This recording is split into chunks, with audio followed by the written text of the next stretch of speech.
Welcome to today's episode. Here's a quick trailer for you. Be sure to stick around and catch the full episode. Really, at the end of the day, I've got experience in e-commerce. I've got experience in business. I've been in the highs and the lows of the entrepreneurial roller coaster ride. I have seen the top of the mountain and I've been to the bottom and had to start over again. That's golden nugget number one is to really make the experience top notch, really blow them away, really make it memorable, and use the event ticket pricing to ensure that that occurs. And just don't try to make it your profit center. I can honestly say I only take on 5 to 7 people a month that are qualified in our process. Some people use that as marketing or fake scarcity. I literally don't take on more than 5 to 7 people who I feel are qualified every month. And that's the way the process works.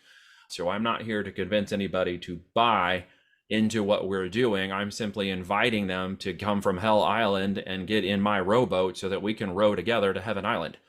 And their Heaven Island save you $500,000 in the next 3 years doing it by yourself.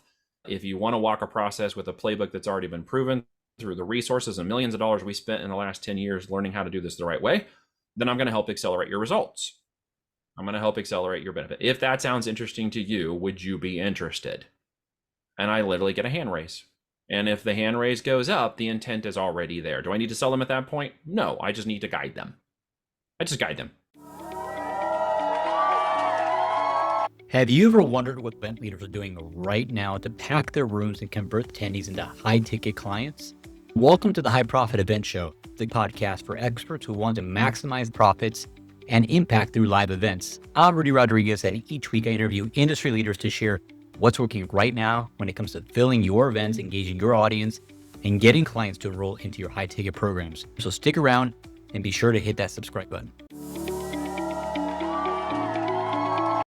Welcome to today's episode. We have a special guest with us, Mr. Neil Twa. Welcome, sir. Hey, thanks for having me on, Rudy. Absolutely. Really excited to have you on today because you're an extraordinary individual who's accomplished so much in your life, yet you have a very unique perspective and approach in business and life, which I really respect and align with. And I'm looking forward to hearing more about your experience. For our audience, a little background on Neil. He's been in the business since 2007. So almost 20 years. And since 2007, he's been involved in e-commerce, helping clients generate more than $100 million in sales via physical products, brand building, business development, even doing mergers, acquisitions, and exits. So, Neil, you are a supreme expert, and you've also done events, 3 or 4 major events, up to 600 people, and then over 50 virtual events with some of them 1,000 or more. So you have a lot to share here. I know we talked about 3 or 4 golden nuggets that you want to share with our audience. So I'm going to go ahead and turn it over to you, sir. Give us a little bit about your background and give us those golden nuggets. Well, I mean, in the short term, let's get to the part that's most interesting to people. Really, at the end of the day, I've got experience in e-commerce. I've got experience in business. I've been in the highs and the lows of the entrepreneurial roller coaster ride. I have seen the top of the mountain and I've been to the bottom and had to start over again. So this is a breadth of hard knocks experience we're talking about here that leads to these golden nuggets that we're talking about today, which I think is most important to those who are listening, and something maybe you could take away from today if you're in the event space, both physical and virtual. That's really what I want to help you with, because I've been involved in multiple events on both of those sides of the house, and I hope that something that I can give you today will help you in your business. Awesome, man. Hey, I can tell just by the way you show up that you've had a lot of experience. You've been at the top of the mountain and you've been at the bottom and you've worked your way back up. So please, by all means, share with us about your experience with events. Yeah. Well, we got our first event in 2014, believe it or not. That was when we did a group Amazon event in Fort Lauderdale, Florida. We had close to 200 people show up at that event. It was one of the first ones we did for the business quite a long time ago. It was received very well. Basically, we sold it via email. So we had an audience and a tribe we've built for a couple of years. We'd made successful case studies. We had a great group of people going with us. And so we basically sent a few emails and sold the tickets out. And everybody came to Florida and went. And it wasn't, at first, I thought it was kind of too easy, quite honestly, but recognize that when brand and tribe and outcome and results are part of the process, then people will want to show up and they'll certainly want to meet each other and they'll want to meet members of the community. And of course, they want to meet us. Ironically enough, I had worked with a business partner who is still with me to today, over 10 plus years together, that I met at the first time at our first event. So we had done business for close to 3 years before I actually met him in person at our first live event. Pretty strange, right? In these modern days with the internet, I've worked with people for several years on end and then meet them at an event and I'm like, oh, it feels like I've known you.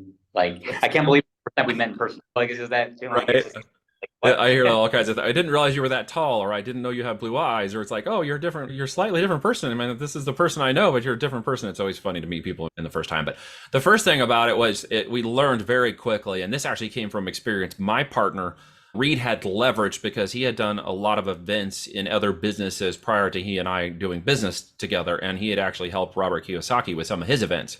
So he had experience with really large event platforms in the past. This was the first event I had done in a group or business setting on my own in my own company. And so we leveraged that experience. And basically what he helped me understand right from the very beginning was the first tip is not to make money on the event tickets.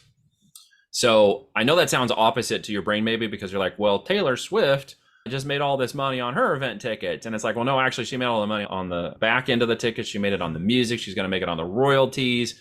Yeah, she charged some ridiculous fees for her ticket, so maybe it was profitable. I don't know, after all the fees and cost, and Taylor, I don't know, maybe it wasn't profitable, but she certainly made that thing a splash. But for ours, it was basically realizing that the experience of the event is most important. So try to break even, if not make a little money off the event tickets to actually get the experience and make sure the people enjoy it, get the right speakers, get the format, get everything just top notch, as professional as you can, especially if it's your first event. And even if it's your 50th event, keep that in mind. But the goal is not to make money off the tickets. The goal really at the end of the day is to use that money to create the value and the opportunity that allows you to sell the business services and experience that you have to offer, from the coaching to the services to the software to business development, lead generation, marketing, or e-commerce, whatever type of, or even real estate events, and those kinds have obviously been done for a long time. So you can leverage some knowledge from those. But really, it's about the experience. That's golden nugget number one, is to really make the experience top notch, really blow them away, really make it memorable, and use the event ticket pricing to ensure that that occurs. And just don't try to make it your profit center. I'm curious, in your experience, though, what is maybe a range or what's working as far as pricing for tickets in a way that, anything you can share in that? Well, on the physical product side, it's typically going to be as low as $497 and up to $1997.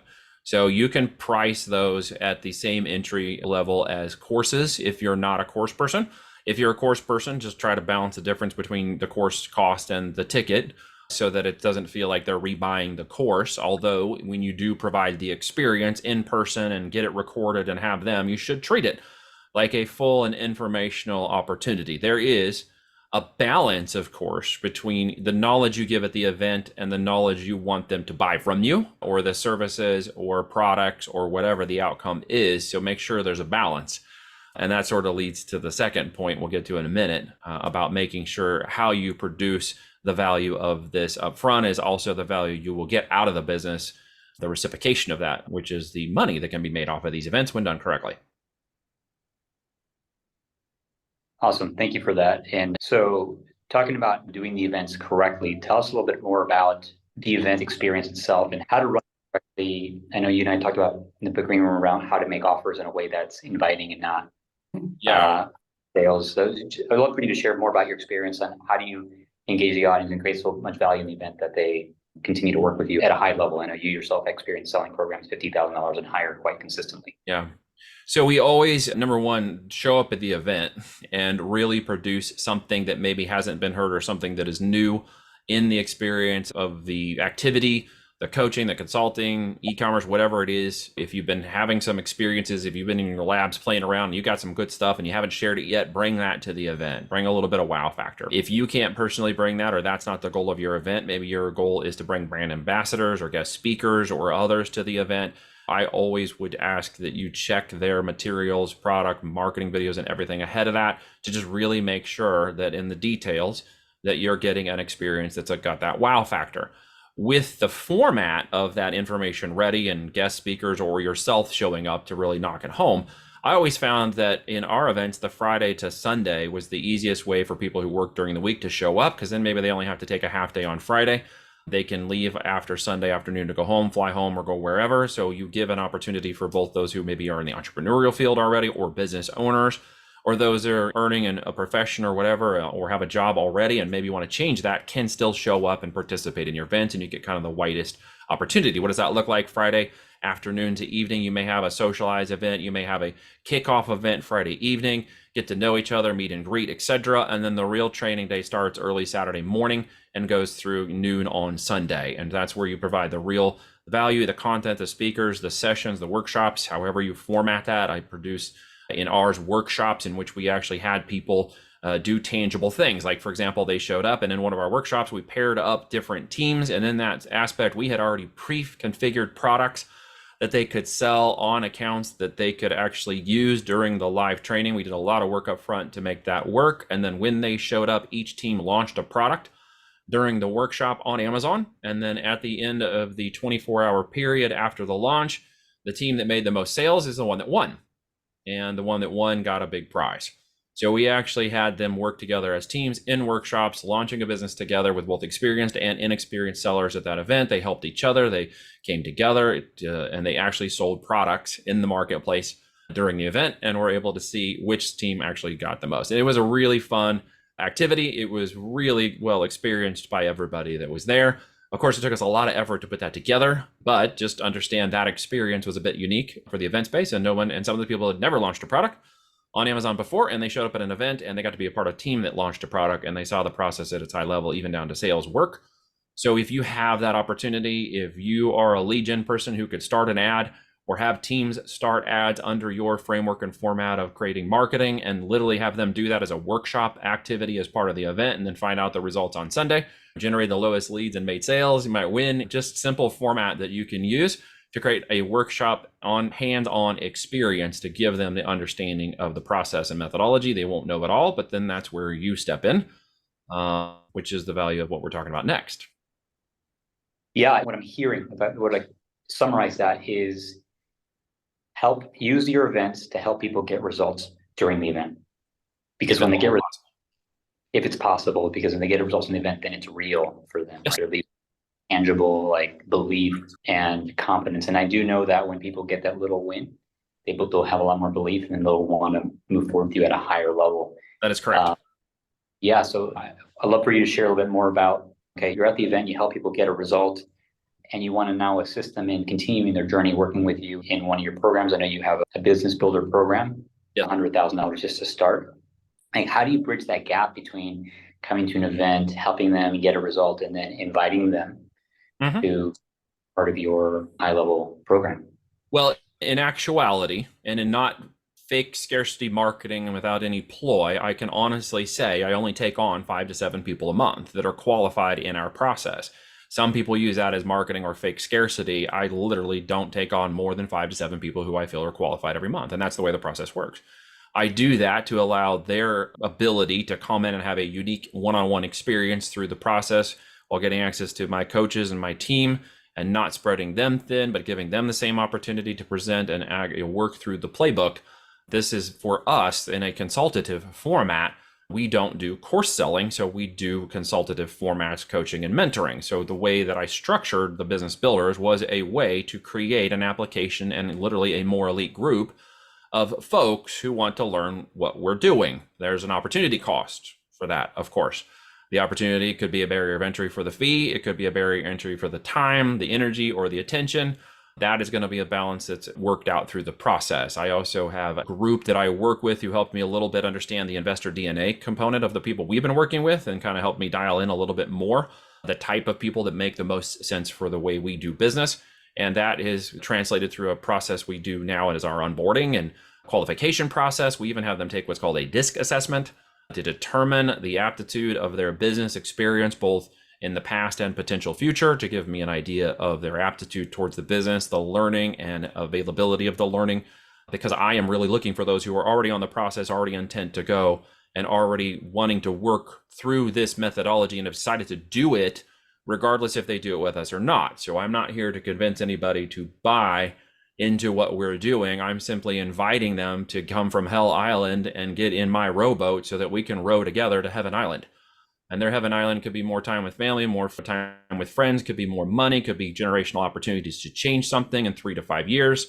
They're not looking for just short-term gains. They're really looking for a process and a real change, and they really want to stop everything they're in and now go. So when I bring these things to the table And I explain that now that we've done this process together, now that you've learned these things and now that you've walked this process, if you simply want to go faster and easier than going alone, if you want me to save you $500,000 in dollars in the next 3 years doing it by yourself, if you want to walk a process with a playbook that's already been proven through the resources and millions of dollars we spent in the last 10 years learning how to do this the right way, then I'm going to help accelerate your results.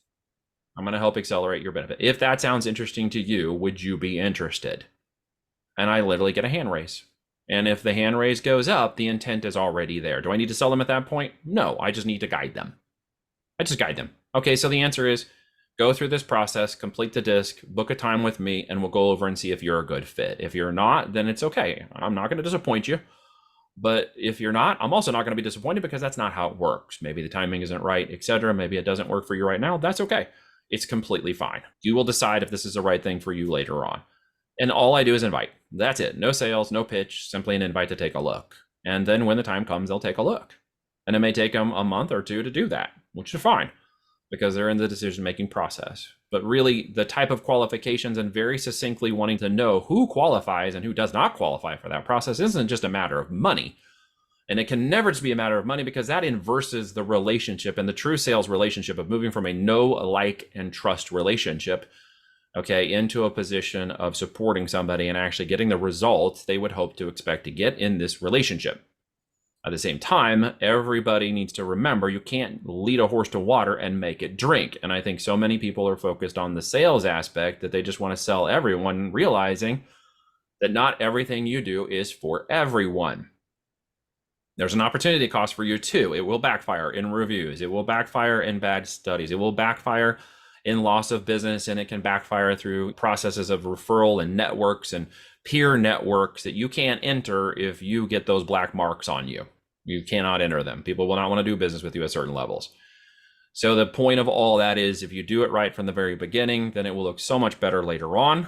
If you're not compromising profit over fun and people first, because there's more than just financial profit in this relationship, if not selling from the stage, but inviting and giving people opportunity to move from their current action to another actionable state in the step, one action to another action. Once they leave the event, they know what the next action is that they could take. So it's up to them to take the action. Those who don't take the action will probably not be the people who are going to be successful anyways.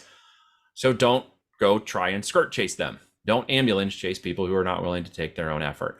So am I formulating this correctly? Hopefully I'm not being too verbose in this, but I'm trying to make sure that it's a succinct process of literally not inviting from this, selling from the stage, but actually inviting.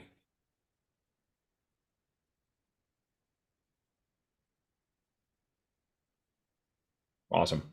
So what that actually leads to is the other nugget that I wanted to go over here as we discuss this, which is kind of the third point. The development of these processes in the physical form can be translated into the virtual form. So as you are going out and following a similar type of process, my virtual events also do a similar type of process in which I bring them into a know, like, and trust relationship. I show them the process and get them into a workshop style format where they're going to go through and find a product during the workshop, follow our first steps in the methodology step ideation, first one, to determine a product and profitability of a potential market that can sell. And the next action item is actually to learn how to set it up for a test launch. And that actually is done inside the business builders. So they know that the next step and actionable steps, which they probably have questions about because they get the idea of selling in our world, selling a physical product, and they understand you could do it on Amazon, but they don't actually understand how to do it, is then translated into the actionable steps of working with us. So simply translate that same activity during the workshop, and at the end of the workshop, offer them the invite, just like you did or would have done in a physical stage environment. Do the same thing in a virtual environment and give that opportunity to basically translate that same know, like, and trust relationship through the process. And we've closed anywhere between $1,000 to $5,000 tickets or up using that exact same framework. But remember, it builds the tribe first. The relationship comes in. People need to know what you're about and where you're going. They need to be able to like not just you, but the process enough to understand it. And then that builds into a trust relationship. And depending upon the price and the ticket size, sometimes that can take 2 to 3 months for some people to come into the process. And you just have to make business justifications and obviously be financially aware of that if you're going to go out and develop that type of relationship, especially if you're on the client or service side of the business. That makes a lot of sense, Neil. One of the things I'm taking away big picture here is that you don't overstep the qualification process in your business. You take great care to pre-frame and pre-qualify people so that expectations are clear. And at the end of the day, that you're only working with the people that are the best people to be working Your with. attraction. Yes, you're attracting the right avatar and repelling the ones that know that does not a good fit. Which the last part was leverage. We understand the word, but we don't always know how to apply it in the things that we just discussed. So if you don't have a tribe, if you are wanting to start a new line of business, if you're wanting to expand an existing line of a business and you're trying to figure out how to leverage larger audiences or more developed audiences that are in tune with the kind of product or service or business or e-commerce you're doing, consulting, lead generation, whatever it is, events, okay? Then you look at other events in your area that you could leverage, and you basically piggyback off of their email lists, their newsletters, their broadcasts, their events, and you look at ways that you can incorporate your value into their event, either by being a guest speaker, by being a sponsor, or by being a participant in the event, to leverage opportunities for you to borrow their assets in a win-win relationship with them, what is known in the world of marketing as an irresistible offer. I can provide additional value to your client. I'm not asking to take anything from you. I'm actually giving something. And if they work with us in this process and we do this event together and I show up and provide this value, the reciprocation is I'm going to send you referral fees from anybody that comes from your event that does qualify for our process. At the same time, I'm going to show up and provide great value. I'm going to provide a great opportunity for your audience. I'm going to have them learn something new and provide them with additional benefits, and simply lift your brand up in the process of doing that. And it can create a joint venture opportunity where if you don't have a list or want to expand larger lists, you can get access to larger events that way and become a participant in those larger events and leverage their assets. The time and energy and attention and money they spent building those audiences is something that can become an asset for you too. I love it. Leverage, adding leverage to the event business, finding those joint venture partnerships, and really just your mindset overall of like thinking like a joint venture partner, whether your event or another person's event, how you can create those win-wins across the board. That's what I'm taking away from. Where can I create that value? So some of my podcast relationships have turned into joint ventures that have led to events. And the events, I was able to show up and talk to the group, even if it was a real estate group of investors, and talk about virtual real estate and physical inventory tying to cash over cash value in the same way they look at real estate and business and dealings and time and money. I can translate that conversation backwards. And so I've shown up at many real estate podcasts to talk about e-commerce and added value to the client, who gave them an opportunity to say, how do we translate the similar type of relationship and physical world of real estate into virtual real estate online with physical assets and the same mechanism? And they understand it greatly, and it added value. And some of those relationships have gone pretty deep over the years, giving me an opportunity to open up conversations with people in the franchise world, real estate world, business development world, lead generation, and multiple target opportunities to leverage their assets to get my message out there while providing value for their brand.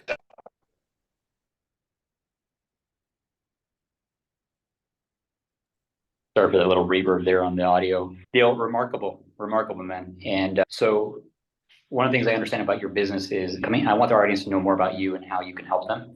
At a very high level, if someone's looking to have a very successful Amazon business, of course, they have to go through a qualification process with you, maybe come to an event. But at a high level, you have a business builder program where you help build a brand with them. And I understand that for someone who has at least $50,000 a month in revenue in their business, you can actually help them turn that active business into a passive income, which is remarkable. And for people who've been in the business for a while and maybe they're looking to exit in some way, shape, or form, you can even go as far as helping them broker or even potentially acquiring their own business to help them move on into retirement or some other as a business. So you're quite robust in the programs that you offer. Can you share anything else you want to share about that, and maybe how our audience can learn more about you and what you do if they feel like they might be qualified or might want to learn more?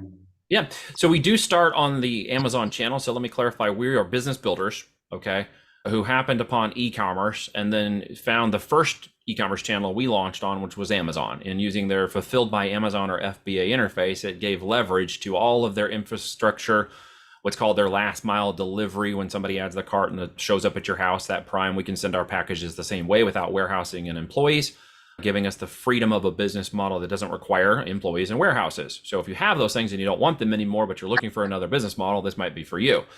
It also is multiple channel, or what's called omni-channel. So while we may start that brand as an incubator and test that brand on Amazon's channel, which has literally 7,800 sales a minute, 200 million Prime users, it's a great place to go sell something to people who want to buy something. So once we validate the buying and the brandability, we can take them to Shopify channel and start up ads and conversation over there. We can take them to retail or wholesale or omni-channel presence with that brand once it's incubated and validated on Amazon. And by incubation, that could go all the way up to 8 figures before you actually launch additional channels. From there, the opportunity to make that a 9 or 10 figure business is a reality through the other multiple channels that brand can move. Just so we're clear, we start as on Amazon, then we move to multiple other channels when that brand gives opportunity, expand that, which is increasing the valuation of the company or the exit potential, meaning that the profitability of the company now grows more exponentially. Instead of just 3 times the profit at time of sale, you could see 5 to 10 times the profit at sale by opening multiple channels. So we are multiple channel e-commerce business development. And that is a part of what we do at our business builders, just to be very clear. So we are not into the courseware. We're not into that kind of stuff. When someone elevates their brand, either through our done with you mechanism and then wants to make it more passive, our team can take over operations and make it more passive once they get past 50,000 a month, which you said. And then when they get to an exit potential, if they want to start another brand, exit the first one. If they want to open multiple businesses, heck, they got the skills to pay the bills now, so they could go out and buy a company that's already profitable and now run it to a more exponential scale. Okay, putting gas on fire, we can do both of those things, provide them with companies that are potentially for sale or help them exit their companies in a broker format, or to our investment group who are looking to buy these companies because Voltage manages them after they buy the company. That's one of the ways they do wealth without Wall Street. That's a little anti-Wall Street strategy. So that's kind of what, if you're in the business, if you're a hard pushing entrepreneur, if you're a construction owner who's done with the 50, 90 hours a week and you want something that you can do more online, something more family freedom friendly, and get the financial benefits of doing it over the next 3 to 5 years, that's what we're doing at Voltage. That's awesome, man. And speaking of the family-friendly business, I know you're a walking, talking billboard of that. I believe you live in a beautiful piece of land. You got lots of space, and you prioritize your family over everything, including business. I very much do. Family, for me, family, faith, fun, and then finances and freedom, the 5 Fs, if you will. So we live on 45 acres in the country, a little over 45 actually. My parents live up one part of the dirt road. Her parents are finishing a house up the next part of the dirt road. We're looking at buying one of the houses on 12 acres that are attached to our property in the next year or so. And then we homeschool our daughters here. We live and breathe the community. We horse ride. We do homeschool theater co-ops with our daughters who are doing their 3rd homeschool co-op here in 2 weeks, where they're going to be down at the local theater as their theater troupe does a really cool thing they've been working on for quite a long time. And so, yeah, we are very much involved in the family and the life. I didn't have that in the past, man. I know it sounds really cool now to say that, but literally 15 years ago, I was flying. The last year at IBM, it was 200 days in the air as a road warrior, and decided between that and IBM basically saying your job's going to Argentina, do you want to go, or would you like early retirement? I'm like, nope, I'm done with that. I'm taking early retirement. I'm going to go do my own thing. So I have experienced the corporate world in the past. I have experienced it on scale, and I've been the guy who lived in his suitcase and didn't have the family experience and didn't have anything I talked to you about today. But I spent 15 years developing that, putting it as a primary focus of everything that I do, which is why I try to balance it all as much as possible. Awesome, man. I'm glad you shared that with us. I'm sure our listeners will hear that and resonate with that value set, and we'll know if this is an opportunity worth checking out for them. And by the way, on your website, you have a podcast as well. Can you just mention the podcast on your website real quick? Yeah, I've been honored to host the High Voltage Business Builders podcast. We are now at 90 plus episodes. I've got some titans of industry, typically people making more than 5 million to 100 million a year in sales in their businesses, giving golden nuggets and expertise, opportunities from brand, e-commerce, real estate, business development, alternatives to wealth without Wall Street, and just creating some really cool and unique brands with some really high voltage business builders. And I've been honored to be a guest they've been the guest on my podcast. I've been honored to have them on. And so you're welcome to go check that out on the website, look at any of the episodes. There's some really great stuff there from some really amazing people that I've been honored to interview. Awesome, man. We'll be sure to include the link to the website as well as the podcast as part of the show notes for today. I appreciate you so much, Neil, for being with us today and sharing your wealth of knowledge from being the top of the mountain to the bottom and working your way back up and all the lessons you learn along the way. This has been so insightful, so valuable. Appreciate you. Thank you so much. Thanks for having me on, Rudy. It's been an honor. I appreciate it. Most definitely. Thank you for listening to the High Profit Event Show.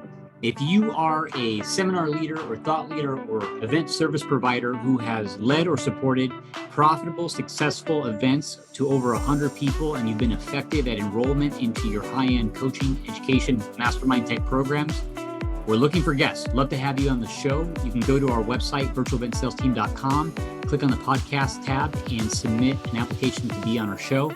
Also, if you found the show to be valuable, share it with someone who you think might benefit from it. Take a moment, please leave a review, and also subscribe if you haven't already.